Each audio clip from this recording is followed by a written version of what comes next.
Ready to take your DIY game to the next level with a timeless, eye-catching design? First, gather your supplies. You'll need a cutting machine like a Cricut or Silhouette, red and black vinyl rolls, weeding tools, transfer tape, a heat press, and your chosen item for decoration. Next, design your buffalo plaid pattern in your cutting machine software. Size it appropriately for your project, keeping in mind the dimensions of your surface. Now, load your red vinyl into the cutting machine and send the design to cut. Repeat this process with the black vinyl. Time to weed. Carefully remove all the excess vinyl from both the red and black cutouts, leaving only the buffalo plaid design adhered to the carrier sheet. Patience is key here.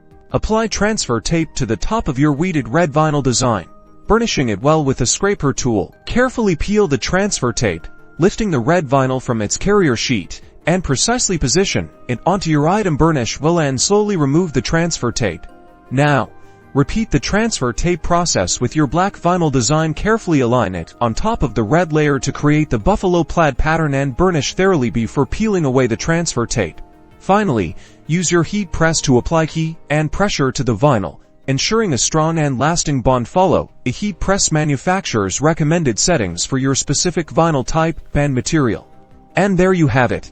A beautifully pressed buffalo plaid design, ready to add a touch of rustic charm to any project. Don't forget to experiment with different colors and surfaces to unleash your creativity. Happy crafting!